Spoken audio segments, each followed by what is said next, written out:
sweldo ko noon, my gosh, kaya parang ghost. So, nung nag-hit yung pandemic, doon ako mas lalong nag-worry. Nagsara lahat ng industry natin, walang trabaho.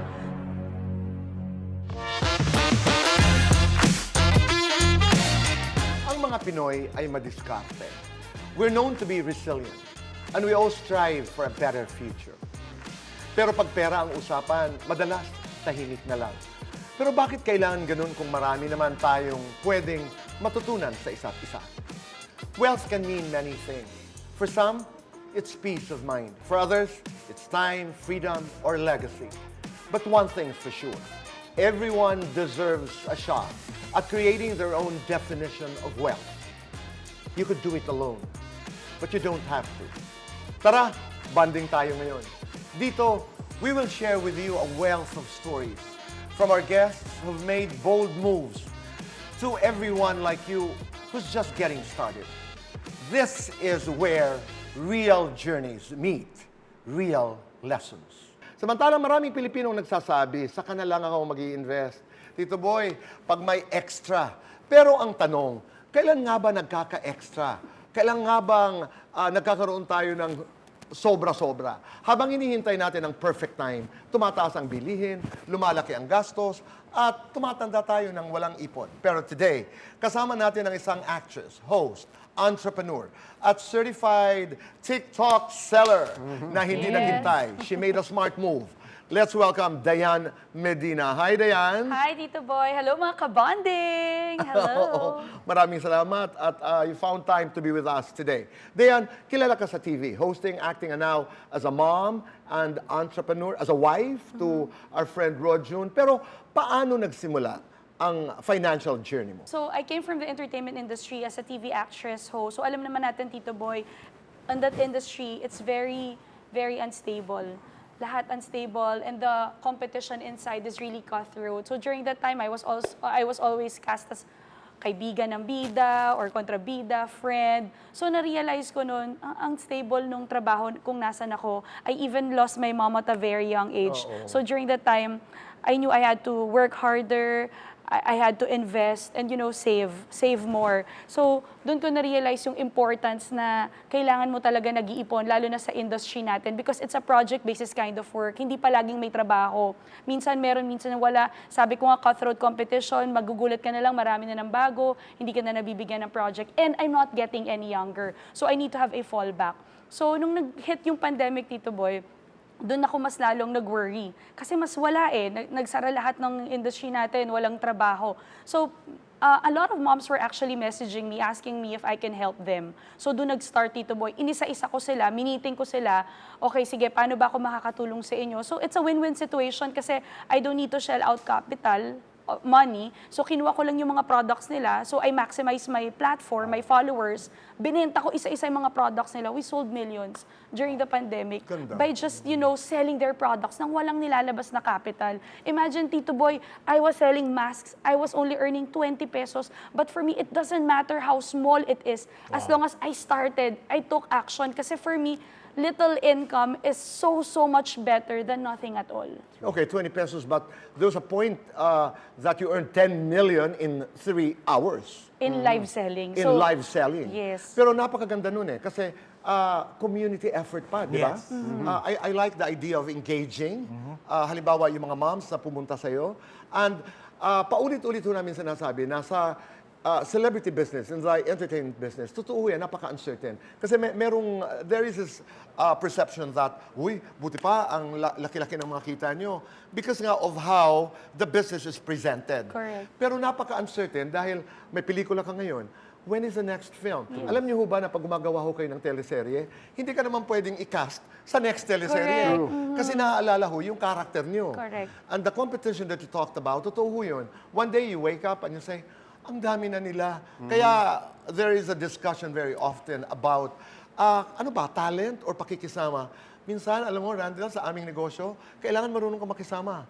Dahil, you know, when casting happens, people would say, she's talented, but attitude-wise. I don't know if he can manage. He is talented. Doon na tayo sa medyo, yung ganon. you used another word which is very very familiar to us, cutthroat. Si Sam ang husay mag-host pero may isang si Boy Abunda mahal-mahal pa niyan.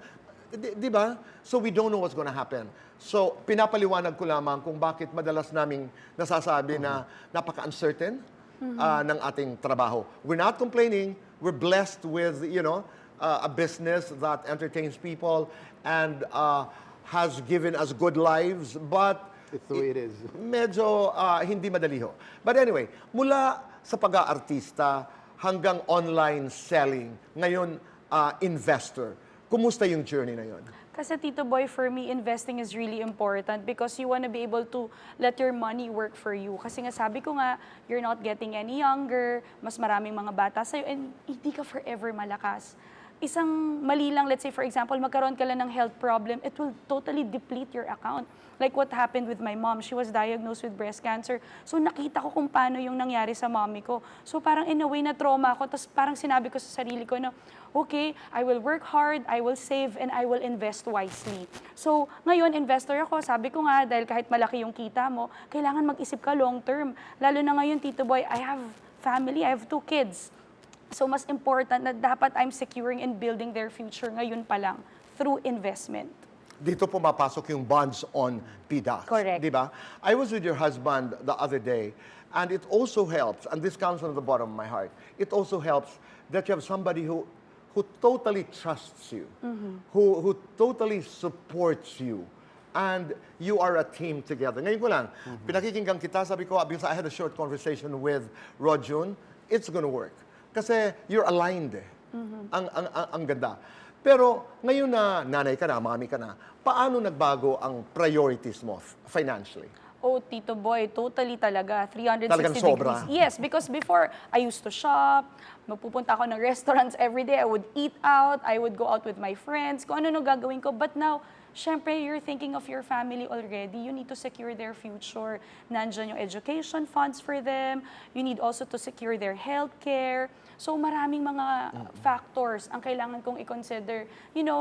Pati sa decision-making namin ni Rojun, we always talk about it before investing or tama ba itong bibili natin? Nandun na kami sa needs versus wants. Kailangan ba talaga natin to? So you prioritize things talaga, lalo na ngayon na may family ka.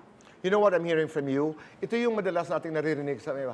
Wala akong magawa, ganito talaga ako. Hindi po eh. You really have to adapt. Correct. You really have to change, you have to evolve.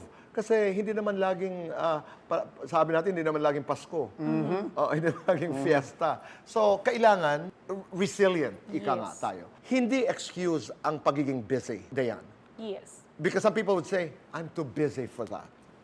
Exactly. Unahin mo yung finances mo kasi napaka-importante niyan. Like what I did, Tito Boy, may trauma kasi ako, Tito Boy. Na-scam kasi ako. So prior to getting married, kasi we were at the verge na sabay pinagawa yung bahay at saka yung wedding. So kami ni Rojo noon, we were saving and saving, working and working. Kaya nga long engagement kami, Tito Boy. 2 years because we were just saving and saving. So nung time na yon, may na-meet kami. So marami kami na-scam, mga artista. Na TV pa nga ito, Tito Boy. So parang sabi nila na parang, ito na yung sinasabi ni Tito Randall and ni Sam na high risk, high return, or kapag too good to be true, stay away na. So ang nangyari sa amin, parang they asked us to invest a huge amount of money, and then from there, every month we would get 11%. Wow. So on top of the principal amount. So ang laki niya. So parang kami, uy, okay, malaking tulong to sa house. Kasi construction, mabigat din At talaga saka dalawang sinabay. pinagsasabay, kasal at saka Yes. ang So bahay. doon ako na-trauma, Tito Boy. Kaya when I came across bonds on PDAX, natuwa ako kasi it's very safe and stable because government-backed, very low risk, very conservative, and yun ang nagustuhan ko sa kanya, and it's accessible. You don't need to go to the bank. Aminin natin, Tito Boy, marami sa atin dyan na i-intimidate. Bangko, mag-o-open ng account, ay, mahal yan eh, wala akong pera. This one, you don't need to go to the bank, no long lines. You just control it via the app. And for as low as 500 pesos, meron ka ng investment para you let your money work for you. And that's really important. And of course, for me, it's also as diversification because I don't put my eggs in one basket. So you can actually invest on bank, pwedeng gold, pwede ka mag-invest sa properties. Etong bonds kasi, Tito Boy, to be honest, hindi ako as knowledgeable as Tito Randall here about mga stocks and all. Pero yung bonds kasi, mas madali ko siyang naintindihan. And it isn't just for big investors, it's for everybody. Kasi nga, 500 pesos lang siya. So yung bonds actually balance my portfolio. So less stress ako kapag may mga market ups and downs. Like what Sam is, said a while ago. So yun yung worry ko, Tito Ulitin Boy. lamang natin para mas maunawaan. Bakit pinili mo ang bonds para sa yung financial strategy? Siguro, Tito Boy, because yung trauma na naramdaman ko Yeah. dati eh. There's so much fear na talaga na, paano pag nawala hard-earned money? Tito Boy, hindi biro mag-live sell ng 3 hours. It entails a lot of sacrifice, dedication, and commitment. Minsan nakakayak pa kasi talagang pagod, puyat, and also isipin mo kung nawala yung hard-earned money mo just because of that too good to be true investment. So with bonds on PDAX, dito nakikita mo yung pera mo, at least kahit papano low risk, lumalago, safe. Kaya mas gusto ko siya kasi Tito Boy dahil fixed yung rate niya. So hindi ako kakabahan. Di ba? Nakita ko to bata pa now. She speaks with so much wisdom. Di ba? But let's do fast talk. Ayan na. Kaya na. Ayan na. Ito gusto ko to. Hinihintay ko to. Diyan, first investment. Insurance. Stocks or bonds? Bonds, of course, low risk. Save or spend? Save and then spend. Work-life balance. Yan, It's tama, really tama, important. Tama naman. Oo. Maganda yon. Biggest money mistake? Yung nagsha-shopping ako ng unlimited and want asawa. Financial goal before 40? Education plan for the kids. Money tip that you swear by? Do not spend more than what you earn, and it doesn't matter how much you earn, but how much you save. And even if it's on sale, as long as you don't need it, it's still expensive. Dancer o singer? Dancer. TikTok o Facebook? Both. Pareho, no? Anyway, meron tayong mga katanungan mula sa ating mga kabanding at nais nilang itanong sa iyo, Dianne. Narito ang una mula kay Lance. Miss Dianne, paano mo na-manage ang finances mo nung nagsisimula ka sa showbiz? My gosh, Tito Boy, ang sweldo ko noon, my gosh, nakakaya, parang ghost, dumadaan lang. Pero napansin ko, nung dumadami na talaga yung kita ko, parang wala akong natatabi. Nako, common yan, Dayan. Yan yung tinatawag natin lifestyle creep or lifestyle inflation. Tumataas sa income, pero grabe yung lifestyle na bibili. Pero Tito Randall, don't worry, Tito Boy, kasi Sam, natuto rin naman ako. So I learned my lesson, I started saving and then investing. So bonds on PDAX para sa akin talaga, Tito Boy, ang sobrang okay because it's low risk. For as low as 500 pesos lang, nako, mas mura pa sa isang lipstick, you can already invest. Mula naman kay Ronnie. Miss Dianne, okay lang ba mag-invest kahit mami na ako at may anak na? Kami ni Daddy Rojun, as mag-asawa, very open talaga kami pagdating sa pera. Pinag-uusapan talaga namin yan. Kayo ba, kinakausap kayo ng inyong mga asawa? Aray nga lang pinag-uusapan namin. Itong buti nga, Good pinag-uusap. idea yan. Hindi, Open dapat- communication is very good. Dapat talaga pinag-uusapan. I was listening to this podcast before. Sabi nga nila, as a couple, your first baby would be your money, your savings, no? Then yung Alagaan. una yung alagaan at papalakihin. Agree. Makes a lot of sense. Mula naman kay Pam, paano mo pinipigilan sarili mo sa online shopping, lalo na pag may sale? Alam ko Ayan. ginagawa niya, siya yung nagbibenta. Siya yung Ako nagbibenta. ang Kaya ayaw na nangbubudol. Nagbibenta eh. Yes, Kaya ako ang siya- kikita. Kaya siya yung kumikita eh. Hindi, I think tulad nila Sam and of course ni Tito Randall, important talaga control mo yung budol mo talaga. You just need discipline talaga. You have to be, Control. you have to recognize that, na may budol system Yes. Yun nga, talaga. Tito Boy, if it's on sale, even if you don't need it, it's still expensive. Tsaka, Tito Boy, ako, work-life balance lang din. Kasi binless tayo ni Lord ng trabaho and all. Sometimes you reward yourself, but Right. don't go overboard. Saka minsan, I think lang, correct me if I'm wrong, minsan, yun nga, pag let's say, buong barkada tayo, di ba? Uy, may ganyang bag si ganito. O, bili na rin ako, bili na rin ako. Peer pressure. Even if you don't need it, sometimes, sige na nga, bili na rin ako kasi lahat kayo meron eh. But do you really need it? Probably not. So, minsan, yung Right. budol na gagaling sa family and friends. So, minsan, it's good to just hold yourself together Right. and just look at do you really need it, di ba, at this point? Ako naman, may kaibigan ako, panlaban niya sa budol, dala-dala niya lagi yung litrato ng kanyang 3 anak. Oh, okay. Pag nate-tempt daw siya bumili, halimbawa, something that's expensive, pero nasa gitna, kailangan ko, pero hindi ko naman masyadong kailangan. Kinukuha daw niya yung photos ng kanyang mga anak and he says, mas kailangan nila, ayoko.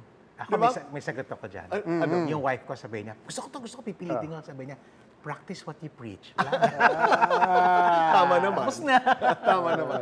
Narito naman isang katanungan mula kay Ron. Paano mo i-integrate ang faith sa financial decisions mo? Ako, Tito Boy, I like to share this biblical quote from the Bible. So it's from Deuteronomy. It says there, remember our Lord our God, it is He who gives us the ability to produce wealth. Important yung sinabi ni Tito Randall about stewardship and of course, you want to be of help to others, gusto mong ma-share yung blessings niya. And tithing is also good. Yung giving back sa ating Panginoon, you do charity works, donation. Yes. Because it aligns your heart to generosity rather than accumulation of wealth. And siguro nandun din yung mawala yung greed and unnecessary debt or utang. You just live within your means. Kasi dun lumalabas yung pride and envy. Once mainggit ka sa tao, uutang ako para magkaroon din ako ng lifestyle na tulad niya. So, gusto ni Lord, i-trust mo siya that God will always provide for you. Love that concept of stewardship, no? Lalo na yung paulit-ulit natin sinasabi, pag pinaghirapan niyo po ang pera. Di ba? You value money. Kasi blessing yan ng Diyos, pinaghirapan mo. That's very important to me. Lalo na ngayon, in today's political and social discourse, mahalaga na pinaghirapan mo, pangalagaan mo, i-invest mo ng maayos. Hindi, totoo yan. Totoo yan. Kaya masakit na nakikita natin yung nangyayari, di ba? If you Without having to go into details, really. It hurts when you know that something was or your money was misused. It hurts because it's personal. For Yes. you worked for it. You had sleepless nights, di ba? You properly invested. So of course it's very personal, di ba? Oo. At pangalagaan mo. Kasi in the end, I mean, building on that point, magkano talagang pera naman talaga ang madadala mo sa libingan mo? Correct. Wala. Di ba? I mean, that's a question. So, kung ano ang blessing ng Panginoong Diyos, alagaan mo. I'm learning that today. Yeah. I'm really learning that today. Diane, ano ang message mo naman sa ating mga kababayan na gustong ayusin ang kanilang financial future? Don't wait for the perfect time. First was 500 pesos. Bonds on PDAX, you can actually check that out. Meron silang app. You don't need to go to the bank anymore. No long lines. And make the smart move. If you're a mom like me, investing is one of the best gifts you can actually give your family. Napakaganda. Maraming salamat, Diane. Hindi mo kailangan ng milyon para magsimula. Kailangan mo lamang ng diskarte, konting tawa, at tamang puso. Kaibigan, maraming salamat. At kita-kita tayo muli dito lamang sa Kabanding! To make your next money move, download PDAX to access bonds on PDAX.